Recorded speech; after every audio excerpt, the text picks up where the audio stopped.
Celta ভিগোর বিপক্ষে ঘটনাবহুল ম্যাচে ৩ লাল card ৬ হলুদ কার্ড দেখেছে রিয়াল মাদ্রিদ। রেফারি রিপোর্টে উঠে এসেছে কারভাহাল ক্যারেরাসদের বাজে ব্যবহারের নমুনা। এদিকে ম্যাচ পরবর্তী সংবাদ সম্মেলনে রেফারি ইনতেরো গঞ্জালেসকে কাঠগড়ায় দাঁড় করিয়েছেন লস ব্লাঙ্কো বস শাবি আলোনসো। ঘরের মাঠে সেল্তা ভিগোর কাছে হার লিগ রেসে রিয়াল মাদ্রিদকে শুধু পিছিয়েই দেয়নি, তৈরি করেছে গভীর ক্ষত। সবকিছুকে ছাপিয়ে গেছে ৩ লাল কার্ড আর ৬ হলুদ কার্ড। রেফারি কুইন্তেরো গঞ্জালেজের রিপোর্টে উঠে এসেছে বেশ কিছু চাঞ্চল্যকর তথ্য। রেফারি চোখে চোখ রেখে ইউ আর টেরিবল বলেছেন ক্যারেরাস। মার্কার রিপোর্ট তেমনটাই বলছে। আলভারো ক্যারেরাস ছাড়াও লাল কার্ড দেখেছেন ফ্রান গার্সিয়া ও এন্ড্রিক। ম্যাচ শেষে টানেলেও রেফারিকে শাসিয়েছেন কারভাহাল।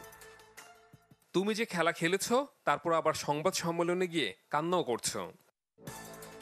ঘটনাবহুল ম্যাচে প্রাথমিক চিকিৎসা নিয়ে রেফারিকে না বলে মাঠে প্রবেশ করে হলুদ কার্ড দেখেছেন জুড বেলিংহ্যামও।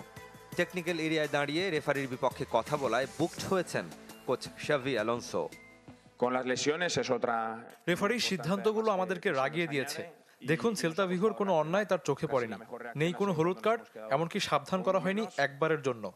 তার সিদ্ধান্তগুলো একই সঙ্গে ম্যাচ থেকে আমাদের ছিটকে দিয়েছে। লাল কার্ড দেখা ৩ ফুটবলারকে অন্তত পরের লিগ ম্যাচে পাচ্ছে না রিয়াল মাদ্রিদ। তবে মঙ্গলবার ম্যান সিটির বিপক্ষে চ্যাম্পিয়ন্স লিগ ম্যাচে ঠিকই খেলতে পারবেন তারা, যদিও হারের চেয়েও ঝামেলার রেশ বয়ে বেড়াতে হবে লস ব্লাঙ্কোদের। রেদওয়ান শুয়েব, চ্যানেল 24।